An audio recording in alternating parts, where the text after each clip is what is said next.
Hey you, so I've been asked if I could do a video on basically silver stacking tips and mistakes I made when I was first started stacking and any tips for a new stacker. There's a lot of those kind of videos out there, so I wanted to do something different. So as the title states, I'm going to do a video on controversial stacking. So what do I mean by that? Basically, things that a stacker would normally and ah at, say they would never do or could never see themselves doing, but I've seen a lot of people have been touching on it recently, or it's out there. So this video is going to be about controversial silver stacking tips. Also within that video, I'm going to give my advice on some of the tips the individual did ask me, like some of the mistakes that I made when I first started stacking or didn't make, and basically the tips I would give regarding controversial stacking tips. So this came about just from a few individuals asking me this question, so I put this one out with a bit of a twist to it basically. So these are just tips that I've used myself personally, and they are ones others may frown at, so not a lot of people are going to agree with this, and some would rather, come out and then basically admit to doing any of these or say they do them. So I'm going to start this off by saying, well, it's going to be 3 or 4 tips. So one of the first things is going to be purchasing silver or any type of bullion on credit. Now, would you do it? Would I recommend it? And have I ever done it? And the only time I would recommend it, me personally. So would I purchase bullion, silver, gold on credit? Yes, I would. Have I done it? Yes, I would. The circumstances for me doing it was when I first did start stacking. I've got a load of coins in the background now. I may pick some up and show them off a range of 5 ounces and other pieces. So I have purchased on credit, and now here's what led. I'll give you a scenario of how I purchased and how I would basically give the nod. And saying that, I'll give you an example. Somebody recently contacted me in the PM and stated they had come across the 1 ounce gold B rooster that I recently displayed, the Rwanda Lunar Rooster. Now they said it was at a higher premium and they was thinking about purchasing the coin on credit, and asked what I thought about that. Now I instantly replied, yes, go ahead. And that was a prime example of a purchase I would recommend or gave my advice on purchasing on credit. Why? It was a very, very limited coin. You're not going to come across that coin at a later time in life. Now, I don't know his credit deal. I don't know what interest he's paying back, the APR and so forth.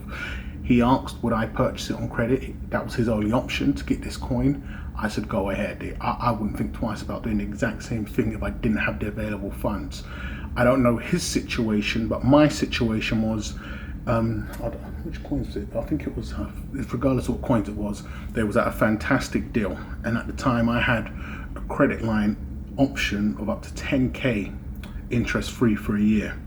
And so I had initially picked up a small number of these coins. And once I received them, is what I normally do, a small run, I realized the potential in these coins, that they would sell on for a much larger price at a later date. And now this video is also in line with a trade that's going to be coming up a couple of videos after this, because I've recently sold these coins to the dealer and I made a small profit as it was to the dealer, but a very handsome one on top. So I went ahead and purchased. I got the credit, so it was 10K I got at the time, pound sterling. Made the purchase of these coins. Making no payments back for me would have been no problem. I just didn't have the immediate funds. So to be able to pay interest free, which also worked in my favor, was a fantastic option for me. So I was able to pick these coins up, got them at a fantastic price, and then I've recently gone on to sell them on. So, and then I ended up using the entire 10K to also further do a lot of purchases. These are from early videos I've done as well, so it wasn't stated how I purchased those specific coins at the time. As you've seen, a lot of my breakdowns, some have been from my initial purchase, then others have been great deals that I couldn't turn up on. So that was a situation that led me to use the credit available to me at the moment, at the time, and do a large purchase. I have done it. I stated on PTP's recent video, for me, whenever I'm going to be doing something like that, I want the credit to be working for me and not me working for the credit. And that is a prime example of what I've done. Now, I've seen individuals ask questions or do the same thing to purchase, say, an average bullion coin. So it's not a collector numismatic piece. You would be able to get it today, tomorrow, a month from now, 6 months from now. Would I agree on that? Not as much. I personally wouldn't do that for a normal average run bullion coin that you can pick up at any time, and depending on whether spot's high or low and the credit line you get, whether you have to pay a certain percent and what your interest is. If it was 0%, then do you understand? There's degrees to using the credit, in my opinion, but it's definitely an option I would use, and I can see a lot of people saying no to, and they never would. So that would be the first thing I would say. Using credit that I've done, it's worked in my favor, and those are the situations that I would use credit, and I have used credit, and I don't see it being an absolute terrible sin. Always, like I've said, make the credit work for you, don't work for the credit. So that would be the first one of my controversial tips. So when I did tell the individual I'd make a video explaining why I would use credit and how I've used credit in the past, this was basically the example there. So that's the first controversial tip: buying bullion on credit. Yes, I have. Would I recommend? It's all on your situation. If you're going to buy bullion, you can buy it any other time, plus end up paying interest on that. Personally, no. If it's going to be a 0% interest or something you can pay off within the month, I can't see why not. I mean, make the credit work for you. So that's controversial tip number one. So the next one is going to be selling at a loss. Here's another one that a lot of people say no to. I've also been contacted about that in the past, about selling, whether it's a portion of your stack, all of your stack, some of your stack to purchase more stacks, or to just sell out in general. Selling at a specific time, you'll find a lot of individuals that will never ever sell in a low. You buy in a low, you don't sell in a low. When I say sell at a loss, there's a saying out there, and it's basically don't turn this mug into a murder. So if you imagine you swimming in an ocean and you've got these pieces or piece that you want to get rid of, and it's literally a lead weight, it's going to take you down. I personally wouldn't think twice. Only you know your situation that you're going to be in, and you have to be very careful on who you're taking information from, because their situation could be totally different from yours. This is why the longer you may hold on to that, the more you can lose, basically. This is why you don't want the murdering or the mugging to turn into a murder. I've sold at a loss, and I've had no problem doing that, whether it was at a high or a low. But the majority of, or all of the time I've sold metals, it's been to purchase other metals. So it's always worked in my favor in the long run. But if you want to get rid of your silver, and for any reason, and it's literally killing you, I would say sell. And only you know what's best for you in the end of the day. You could ask for advice, but you've always got to pick the right decision for you. So I'm putting it out there as controversial tip number two, as I've been contacted about that in the past. The person made a video, and a lot of people chimed in to say this and that and that and this, and when they've asked me in the background, I basically said, look, sell. It's something I would do, I've done before. A lot of people get real frugal on precious metals and other types of investments, but they don't apply that same calculator, should I say, to all aspects of that life. And I've got people like that in my own brother is extremely calculated, but it makes me laugh sometimes when he scrutinizes every purchase or any big purchase or big ticket item. But if you look at the rest of his life, it's real reckless, from his clothing to the food he eats and even his luxuries that he purchases. So you'll find some people that I know, they don't apply that same frugalness to all aspects of their life, but just to investments. But it's funny, this is why I like to look at it all from a neutral standpoint and work what's best for you. So selling at a loss is controversial tip number two. I've done it before. You have to work out what's best for you so that you can keep moving forward for whatever you want to sell it for. A brand new shiny liability, or you just need to sell, you shouldn't keep on holding, as it can get worse. So let go as soon as possible, sooner than later. So that's controversial tip number two. I was also asked about any mistakes that I would have made and I've made when I first started to give to a new stacker. So the best advice for a new stacker, I'd say, is to watch, or advice I'd give is to watch my video I done titled Best Bullion Coins to Own or to Buy. I'll put a link to that underneath, because I've covered that before, and it's the same advice regurgitated from many others. So if you're looking for the best coins and what to pick, I've done a whole video on that I'm gonna leave in the link, and that's what you want to be on. So controversial tip number 3, and this goes along the line of the buy what you like mantra that I've stated before. My controversial tip on that is buy what your customer to be would like. Saying that is buy what, when you do come to sell, the dealer or on the secondary market, whatever's going to be strong at the time, buy what they are going to like. That's my controversial tip number 3, and I'll break that down a little. Personally, from dealers and deals that I've seen in the past, the buy what you like thing comes from many markets. So you may find a car dealer will tell you, well, listen, as long as you like it, that's all that matters, and that's where I've seen the buy what you like come from. But the problem with that is, and what a lot of people that have run into this situation in life can tell you, is that when you run into unforeseen mishap in life, just like an individual you can like / love today, you can hate them or it tomorrow, and you want out, whether it be a divorce or something. When things get sticky, you always need an out situation. Now, if you've purchased, I'm not going to tell somebody close to me, will go to the shop and buy what you like, and they come back with My Little Pony unicorn coins. I'll give them from a short list of items, whether it be Luna, kookaburras or koalas and so forth, and say, buy what you like within there, and I help guide you. So it's not a broad, go out and buy whatever you like. So when I say that, buy what your customer would like, it's always going to be best to stack a portion of your stack with that mentality. And for me, what I done when doing that was I specifically spoke with a number of dealers, specifically dealers and not individuals. And why? Because dealers stock a range of coins, but the larger the dealer, the more coins they're going to stock, but they're going to stock the best selling coins. They're going to try always bring new stock in and see what works best with the people, but they're going to bring in what's best and what sells the best.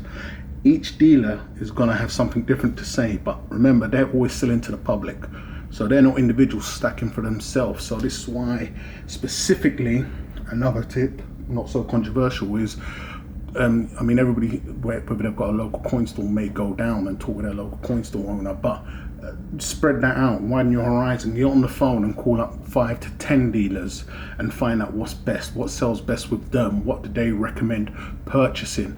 I mean, I've purchased many things when I did do art that I didn't like at all, but when I've been talking with dealers, I've basically asked, what's the best investment piece? And those are the ones that work for me, because I was one of those individuals that bought what I liked, and when I didn't like it no more because I was put in a situation where I needed to sell, I ended up hating it because it was dead weight, it was firewood. So if you see, even from the things I pick up, you want to be able to know what your customer's going to like. You don't need to like it, especially if you have intentions of selling it. As long as somebody else is going to like it, or the general majority like it, you'll have no problems getting rid of it and getting top price for it. So we're there on that controversial tip, buy what your customer to be will like. I would say get on the phone to specifically dealers. You can ask individuals, but each individual is going to have their own little emotional attachment to some type of coin or whale collector or generic investor or in-betweener to an extreme level. So talking to dealers who specifically sell to the general public, dealers, not just dealer. There's many rotten apple dealers out there, and I'll get into that in a second, that could just give you the wrong advice. That's why it's important to get information from as many dealers as possible. So get on the phone. Some dealers and clearly display what coins do the best. A lot of the times it's going to be the ones that I mentioned in that video, the bullion coins. But when it comes to collector coins also, you want to find out what sells best. You don't need to like it. If you have intentions of selling it, it's like selling a house and doing up a house. You don't want to do it to your exact specification. You want to do it to what the general public are going to like. So buy what your customer to be will like. That's controversial tip number 2. For me, I never put buy what you like first. It's always going to be get your foundation in place and then buy what your customer to be is going to like, depending on whether you're just a collector, whether you're a weight stacker, or whether you're a combination of all. So that would be controversial tip number 3. And so breaking this down for controversial tip number 4, and this is one that I've received in comments a few times from individuals, and that was it's not all about spot. So that's controversial tip number 4. And what do I mean by that? So it's not all about spot, saying that I've had individuals contact me from my foundation video in the back chat and just constantly asking me, well listen, either like insinuating I'm a donkey for purchasing all these collector coins and how stupid you are, and it's all about spot and you want the closest to spot. And I totally understand that because it's logical. I'm not one of those individuals that's going to say no, you're wrong. I can totally understand that. But what I feel they're not understanding is that it's not only about spot. And that goes back to when I was saying you'll find a lot of individuals that do this in certain areas of their life, but they don't do the exact same thing on all aspects of their life.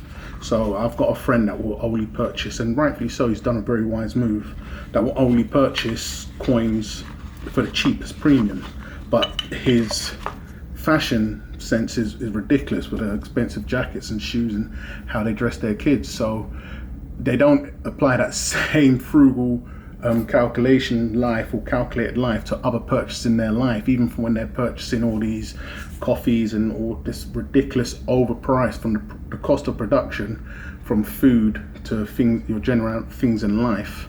They're not taking that into account then, when these things added up can cost a lot more than paying, I don't know, a couple of pounds, whether it be $3 or $4 more for a collector piece of silver. So when I say it's not all about spot, I've had individuals tell me, well, I'd only purchase 100-ounce bars because you can get them for the closest to spot, and there's nothing wrong with that. I've had individuals tell me their generic 1 ounce is going to sell for exactly the same as my collector 1 ounce, where I feel they're grossly wrong there, because a lot of the times people are thinking real small-minded. I've spoken to mints and dealers about this, and when I say they're thinking small-minded, they believe that should spot rise, I don't know, a generic 1 ounce is going to be the same as even an American Eagle, or generic 1 ounce will be the same as a Britannia. But that's not true, because they're taking spot and spot only. Yes, your silver will rise and so will mine, but when we sell, my premium is coming along with my coin. And that's why I say you're small-minded when you think that the premium's absorbed. Now spot is, I don't know, say £100 or $100, both sell for 100. That premium still has to be sold. So if yours sells for 100, mine could sell for 110, and so forth. Yes, you can buy more ounces of generic at the time, but then you lose out on the making the gains when you do come to sell. And I say that because the most money within sell wise, before you find this phenomenal rise in spot, is going to be in collector coins.